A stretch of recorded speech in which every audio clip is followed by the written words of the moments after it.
So hi everyone, we're going to talk about Python dictionaries in the next video. So in the first part, we cover dictionary access, insert, remove. We talk about some relevant concepts like hashing, mutability, how they are related. We'll talk about what's Python dictionary more in depth, and we talk about some use cases of a dictionary. Then the second part, we'll build our own dictionary using Python lists. There will be some other things you'll understand, why C asks for fixed array size while Python allows you any size of a list or a dictionary. Then why does a dictionary not allow multiple identical keys? How does Python implement a dictionary? And some bottlenecks and trade-offs of a dictionary. So let's start with just a quick example of a dictionary. So this is how you initialize it. You just have these curly brackets and then you set up key value pairs. In this case, A is considered a key, 1 is considered a value. Then you have a few methods you can use to modify the data. So for example, to retrieve the value, you can just say D and get the key. So D is the name of the dictionary right here. This is the desired key you're looking for. There's also another way to retrieve a value using a safe retrieval, which is by using a get function. Then you can also pass a default value. And what safe means is if you try to access an element which doesn't exist in the dictionary, for example, there is no element H, you'll get an error, key error, saying there is just no such key. But if you do it safely, it will just return you the default value. So you can see the output here. Inserting the value is kind of the same as accessing, just that you also assign a value to it. Deleting element, again, same story as with retrieval. You have two ways to do it. The unsafe way, you just use delete. The same issue if you try to delete something else that doesn't exist in the dictionary. And the safe way, you again just delete, you just pop it. In this case, use a pop function, and you have to pass the second parameter, otherwise the error will occur anyways. A few other useful functions: get all keys. You can get it by using .keys function, get all values, or by .values function, and you just essentially can look at it as giving you a list of the keys and values respectively. And the final dictionary we have is B2, C5, which is because we added C right here, and then we removed A. So we also tried to remove H, but H didn't exist there in the first place, so we just did nothing to it. What's hashing? So hashing is basically a process of converting an infinite amount of inputs to a finite amount of outputs. The hash should always return the same output for the same input. So the most trivial one I could come up with is just there's a function f that just returns you the last digit of the number provided. So for 5 it's 5, for 21 it's 1, for this number it's just 5 because it just considers the last number. And any integer value possible will be mapped to one of 0, 1, 2, 3, 4, 5, 6, 7, 8, or 9. That's why it's a hash, because it's a finite output for infinite input. And then 5, 15, 25 all map to the same thing, to 5. This is called a hash collision. Imagine, for example, you want to put the element in the dictionary, because dictionary uses hashing. So you use hash value for that, and if multiple elements have the same hash value, you have to think about like what you can do, how do you handle that situation. The question I had when I first heard about hashing in data structures was basically, why couldn't we avoid collisions by simply mapping each value to a new hash value? And there are reasons for that. Essentially, fundamentally, what a hash is, it must map the input to limited output. If it would be to map infinite amount of inputs to infinite amount of outputs, hash would have to be unbounded, which means that it would grow or shrink. You would never know what size of the hash is, because it wouldn't be fixed, so it wouldn't be a hash anymore. That would be actually much closer to what's called encryption, but that's another video sometime later. So while we can't make hashes infinitely large, what you can do is you can make collisions incredibly rare. So for example, secure hashing algorithm 256 allows up to 2 to the power of 256 unique hashes, which is this whole number. Essentially, even though we can't prevent hashes being the same for multiple elements, we just try to spread out hashes so much that possibility is highly unlikely, even with all the computing power we have now. Now, another concept we need to cover is mutability. And mutability refers to being able to modify an element. We have this small function which simply sorts a given list and removes the smallest number. So let's say we define a list, and then we want to sort the first list. We went and then remove the smallest element, and then we want to store that in the second list. But when we actually execute this, we can see that both of the lists are now the same size.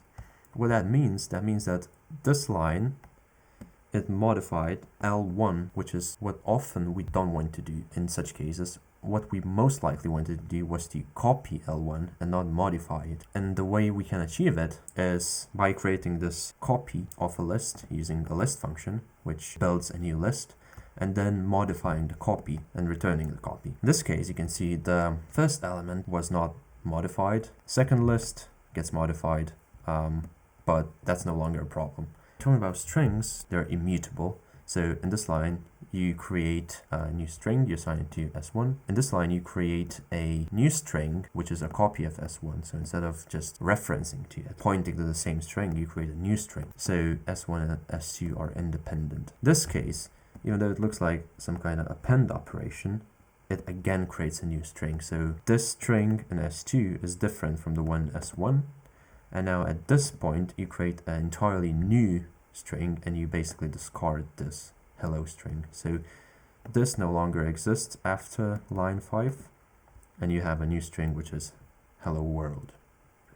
The link between hashing and mutability is an interesting point. If you try to hash a string and you try to hash a list, you'll notice that the string, it will hash just fine, it returns a hash value. The list, it returns an hashable type list. And you might ask, why is that the case? And the reason for that is simply because imagine you hashed a list, hello, okay, and then after some time you modified it and added world. So that would not make sense, because now if you try to rehash it, it would be a different hash.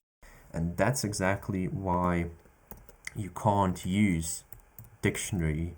You can't use list as a key for a dictionary, because it runs the same error and hashable type list. You must use something that's immutable. So for example, alternative would be tuple, which looks similar, but you recreate a tuple every time you modify it. So that's about the relevant concepts. Now let's go to dictionary and its difference from Python's list. So a list is ordered, as you might know, means first index assigned as 0, then you get 1, 2, 3, and so on. It's in type of index value format, which means, well, again, as I said, 0 means, for example, A, 1 is 2, or 2 is, I don't know, hello world, whatever it is.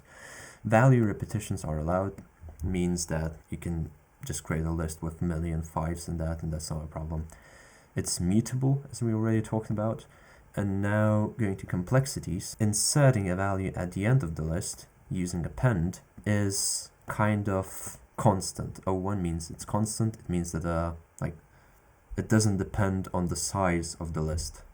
And this is kind of true, and occasionally you get something closer to ON, because you might look at a list as a magical function, as I mentioned before, like allowing you to expand it indefinitely without any bounds. But actually what happens behind the scenes is you have a fixed size list, like you would have in C, for example, of 8 elements, and when you reach 8 elements, it just creates a new list of 16 and then copies over the 8 elements.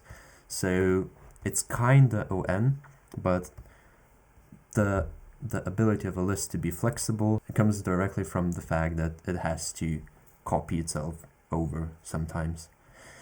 Now, inserting value at any position using insert is ON, because if you want to insert a value at the very beginning of a list, so for example, you wanted to insert it like here, before 1, you would have to shift all the elements by 1 to make the space. So 6 would have to go 1 step to the right, 0 would occupy 6 space, and so on. Then you have this space to insert elements, so you have to shift the entire array. So it depends on the size of the list. Then when you delete an element, it's on. You can actually do O1 if order doesn't matter, which is an interesting thing. So if you simply delete it, for example, you decide to delete the first element, you'd have to shift all the elements to the left by 1. So 3 would go to the place of 1, 2 would go to the place of 3, and so on and so forth. But if order doesn't really matter, what you can do is you can, for example, swap 1 with 6, and then just remove the last element. And removing last element, you don't have to shift anything, so it would give you O1 efficiency. Accessing an element is O1 because you just know an index, you know where to find the element, and that's just very quick. Now, dictionary, it relies on hashing of keys, as we talked already. So the key goes through some hashing, is mapped to a value based on the output of the hashing. Dictionaries are unordered. Well, we'll consider them unordered. Since Python 3.7, they are now ordered, but our implementation will still be unordered. To make them ordered, you just need to use a bit more space to also keep the order in. The keys must be unique. We'll see this more when we're actually building the dictionary. Dictionary is heavier in terms of memory used, simply because it's more complicated and allows you fast access. There must be a trade-off of memory somewhere. That's what's usually the case with things. Then in complexities, inserting any value at any point of dictionary, because it's unordered conceptually, is O1. Again, you have to copy over the whole dictionary to expand it sometimes. So that might be longer than O1, that might be ON, and might depend on the dictionary. Deleting an element is O1, accessing an element is O1. And now, just as an example, let's run a few tests. So we create a dictionary and a list, populate with from 0 to 10 to the power 7. And you can see that for dictionary, it always takes something around 10 raised to the power of -6. For a list, inserting element at the beginning and deleting element at the beginning is around 1,000 times slower. You can see a significant difference that complexity creates. Now, what types of problems does a dictionary try to solve? So most of the problems are key value problems. So for example, you want to count how many times each word appears in L list. You have apple, orange, blueberry, orange, blueberry, orange. You want to just count how many times each of those words appear. So simple case, you just use a dictionary. If the element is not in the dictionary, you create a new element, assign 0 to it. It's O1, and then you just modify the value, update it to be one more. So it's again O1. It's very simple code. Blueberry appears, you can access the word. That's it. Again, O1. Now, if you want to do the same with lists, you most likely will need some additional data structure. For example, in this case, I chose to use additional list to keep the frequencies. In this case, what you have to do is you have to check in the word list that you haven't already found the word. So for example, for orange, right here, you'd have to check in words, and you would find that at the second element in index 1, you already found orange. So you have to update that frequency instead of inserting it again, which would defeat the purpose of it. So this finding of index is sequential. You have to go, okay, apple, is apple orange? Nope. Is orange an orange? Yes. So in worst case, you have to go through the entire list because the element is the last one. So that's why it's ON. You could improve it to log n, but by keeping the list sorted and then using binary search. But that's for next time. And then you upload the frequency. You already know the index. So that's O1.